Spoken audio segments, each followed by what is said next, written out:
I was worried if my mom talked about leaving money because they don't have a big house. Surprise. I didn't think she'd give Monica a gift before leaving. Maybe mom wanted to show love to Monica her own way. While talking with my husband Arthur, I opened a gift from my mother-in-law meant for our daughter. I wondered what it could be. When I saw what was inside, I got really mad and threw it away. Arthur, changing nearby, was shocked to find it in the trash. "Mary, what are you doing?" "Mom got a gift for Monica," Arthur scolded, unaware. "Did you see what's inside? You'd want to throw it away too," I exclaimed. Arthur looked puzzled, then retrieved the bag from the trash to see for himself. "You must be joking." "My name's Mary, and I'm a 30-year-old stay-at-home mom. Arthur and I have been married for 3 years. I used to work, but after our daughter Monica was born last year, I quit my job. We both love our daughter dearly, and being a family of 3 brings us so much happiness. I wish this warm time could last forever. But things have changed. One concern I have is my relationship with my mother-in-law. At first, she seemed really kind. She accepted our marriage easily when we told her about it.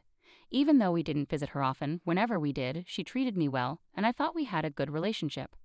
Things started to shift about a year after we got married. Sadly, my father-in-law passed away from an illness. My mother-in-law was deeply saddened because she loved him very much. She was very low, and Arthur didn't seem to know how to comfort her. As she slowly started to feel better, which relieved both Arthur and me, she began treating me harshly. It seemed like after losing her husband, she realized her only source of affection was her son. She started being cold towards me, perhaps feeling jealous that I had taken her son away from her. She also took pride in the family property and lineage passed down from her late father-in-law. Once she directly told me, "Don't assume you'll inherit this house easily." Even though the property was valuable, it originally belonged to her husband's family, so logically it would pass down to Arthur, not me. But after becoming distant, my mother-in-law began treating me like a nuisance and started tormenting me. "Mary, when will you have a baby? It's your responsibility to give birth to an heir. If you can't do that, you'll have to leave Arthur." This became her attitude towards me. Every time we met, she pressured me about having a baby. I gave birth to a child last year, which was a surprise considering the stress I was under. However, my mother-in-law wasn't satisfied that our child was a daughter. She simply said, "Well then, next year," as if it were expected. Having children in consecutive years is difficult. Also, Arthur and I hadn't even discussed having a second child yet. When I mentioned this, my mother-in-law insisted, "What are you talking about? Your duty is to give birth to a male heir, no matter how many children it takes." She keeps repeating the same things so much that it's shocking. It's like she's stuck on a loop, saying the exact same phrases over and over again. Sometimes I wonder if she's like an AI robot programmed to only say those things. In today's world, her obsession with having a male heir is incredibly outdated and absurd. I wish she would let go of these old-fashioned ideas and appreciate her granddaughter, Monica, who is here now. Every time I see her, it just disgusts me more. But when she's around my husband, her son, she puts on a different face. She acts like she's understanding and kind towards me. The contrast between how she acts when it's just the 2 of us and when my husband is there is so stark. It's like she's 2 different people. I almost want to take pictures and compare them. No matter how well she hides it from my husband, her awful treatment of me, her daughter-in-law, raises serious doubts about her as a person. Doesn't she think about the possibility of me telling my husband about how she really behaves? Or does she believe she can keep fooling him forever? Throughout my pregnancy, she relentlessly harassed me, causing a lot of distress. Whenever my husband wasn't around, she would approach me and say things like, "You understand, right? If it's not a boy, I won't forgive you. If it's a girl, you should consider abortion." Hearing those words made me seriously question her humanity. When I objected, saying it was going too far, she responded, "A girl will just get married and leave. It would be a waste of money and time." I remember thinking to myself, this woman is beyond hope. For me, the gender of the baby didn't matter. All I wanted was a healthy child whom I could love unconditionally. My mother-in-law's words caused me a lot of stress.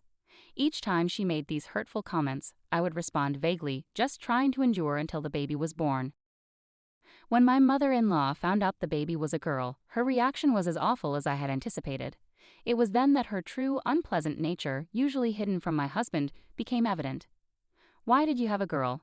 I've told you countless times to have a boy." That was the first thing my mother-in-law said when she visited the hospital and saw her granddaughter. My husband, completely unaware, seemed bewildered by her comment. My mother-in-law often visited our apartment when my husband wasn't around. She used to say, "I'm here to educate you as my daughter-in-law," but it felt more like she came to torment me under the guise of giving advice. Her so-called guidance was filled with sarcastic remarks. She'd say things like, "You really can't cook, can you? Aren't you embarrassed to make such awful food? Poor Arthur, maybe that's why you couldn't have a boy." These criticisms were baseless, but she always found ways to blame my homemaking skills for not giving birth to a son. She criticizes everything, even linking it to the idea of having a boy. My mother-in-law is always finding fault. I feel like everything I do is wrong and she insists I redo it. Her frequent visits with this attitude were really draining. Each time I have to deal with her, I find myself disliking her more and more. I have my own way of doing things around the house, and I'm tired of constantly hearing about having a boy. I wonder if I should have stood up for myself more. But deep down, I sympathize with my mother-in-law, who is grieving the loss of my father-in-law. I held on to a faint hope that she might return to the kind person she used to be. Maybe my optimism made me overlook her behavior. One day, as usual, she came over, complaining about various things, and then started her usual mantra: we should have a boy. She even mentioned a name she had in mind, Thomas. It was getting harder to tolerate her. As these days went by, my daughter's second birthday was approaching. I was busy preparing to make her day special, but then my mother-in-law showed up, as if on cue when my husband was at work. Even on a day meant for celebrating my daughter's birthday, I didn't want her there. Actually, I never do. I paused the birthday preparations, brewed some tea, and entertained her in the living room. Why is she still a girl? My mother-in-law remarked, looking at my daughter. Please stop, I pleaded. Today is my daughter's birthday. I just wish she would leave already. Lately, she hasn't been as critical about household chores. I've started to figure out what might please her, but her comments about having a boy and continuing the family line haven't stopped. Are you pregnant yet? There won't be a small age gap anymore, so you should hurry up and have a boy. I've said it many times, but my husband and I aren't desperate to have a child. No one knows what the future holds with having children. We were fortunate to have a daughter shortly after getting married, but there are couples who struggle for years without success. Children don't come just because you want them to. It should be obvious with a little thought. I must have been under a lot of stress. This was the first time I firmly and clearly expressed this to my mother-in-law. When I did, she glared at me angrily. What kind of daughter-in-law am I dealing with here? It's because of your attitude that you haven't had a boy. You're influencing Arthur too, aren't you? Of course you are. Otherwise, Arthur would want a boy just like me. I was stunned. Arguing with my mother-in-law seemed pointless. I've told you many times you're useless until you have a boy. I couldn't let her continue to disrespect me like this anymore. Enough is enough. My husband has never spoken to me like that. We've built a happy family with our daughter. It's you who's disrupting that. If you plan to tear apart my family, don't come back to this house. I finally said it all, releasing my pent-up frustrations. My mother-in-law listened, her fists clenched and hands shaking as if she wanted to retort. But just then, Arthur arrived home. Immediately, her demeanor changed. Arthur, welcome home, she greeted him warmly. I was disgusted by her sudden shift. Mom, I didn't know you were here, Arthur said. Yes, but I'm leaving now, she replied curtly. No, wait. I forgot. This is for Monica's birthday, she added, handing me a paper bag. Huh, was all she said before leaving with a smile. Arthur and I were left bewildered. Was Mom all right? He asked.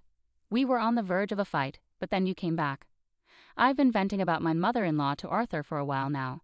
At his request, I recorded and played back our conversations. His reaction was, "This is terrible." Later he said to me, "If Mom does something outrageous again, let me know." He's been supportive of me, and that brings us to today. I recorded my interaction with my mother-in-law today and played it for Arthur. Well, you two really had a disagreement. You might be in trouble if she brings up inheritance issues, especially since they don't even have a big house. But I didn't expect her to give Monica a birthday gift when she left. Maybe Mom is trying to show affection for Monica in her own way. While chatting with Arthur, I opened the present from my mother-in-law meant for our daughter. I was curious to see what she had given us. With a little excitement, I checked the contents of the gift, but I was instantly filled with anger when I saw what was inside the box. What on earth is this? I exclaimed in frustration and threw the gift into the trash. Arthur, who was changing clothes in the room, was surprised to see the gift in the trash. Mary, what are you doing? Mom went out of her way to buy a gift for Monica. That's too much, he scolded me, unaware of what had happened. I knew Arthur would understand once I explained. Did you see what's inside? You'd want to throw away this kind of gift too. It's unbelievable, I told him, frustrated. Arthur looked puzzled, then retrieved the paper bag from the trash and looked inside. You're kidding, right? He said in disbelief. The gift from my mother-in-law was beyond belief. One item was a stack of adoption papers suggesting she wanted us to give up our daughter. The other was a virility drug, seemingly pushing us to try harder to have a boy. Even Arthur was shaken by her audacious actions. This is too much, he muttered quietly, pocketing the car keys and heading for the door. I followed Arthur, holding our daughter tightly. We drove straight to his parents' house, seething with anger. Neither of us spoke during the drive, but we shared the same intense emotions. Soon we arrived at his parents' house. Arthur opened the door without bothering to ring the bell and walked in. I followed him inside.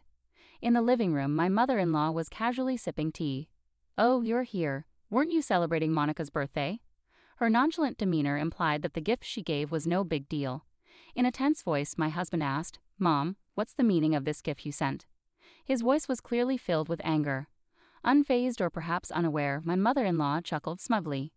"I thought it was time to seriously consider having a son. You've said you weren't planning for a second child, right? If you give up your first child for adoption, you'll have a reason to try again." "That's absurd. Suggesting we give up our precious daughter for adoption just to have a male heir. You should understand your responsibility as the only son of this family." It seemed my mother-in-law had run out of patience, revealing her true beliefs even to her son. Gently yet firmly, my husband responded, "I see. So that's how you think, Mom?"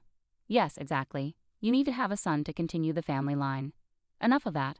I love Monica and I love Mary. Isn't it more important to have a family bonded by love rather than just lineage? I've always valued you as a parent who shares our blood. Please take care of Monica as well." Even considering giving her up for adoption is completely out of line, my husband said firmly to his mother, his anger tempered with gentleness. But it seemed his kindness went unnoticed by my mother-in-law. "Ah, I see. You don't understand me as well as I thought you did," she responded. "There's no point in having a girl. Eventually she'll marry into another family. It's your duty to continue our respected family line," she continued, unmoved by his words. My husband relaxed his fists. "It seems my words won't reach you anymore. If this house and lineage mean so much to you, then why don't you take care of them all by yourself? I won't stand in your way." My mother-in-law tilted her head in confusion. "What are you talking about? You're the only son of this family. Naturally, you will inherit this house and land and become the head of the family." My husband smiled slightly and said to her, "No, I refuse. I'm cutting ties with you and becoming part of Mary's family." "What?" My mother-in-law was taken aback by my husband's unexpected declaration of adoption. That's unacceptable.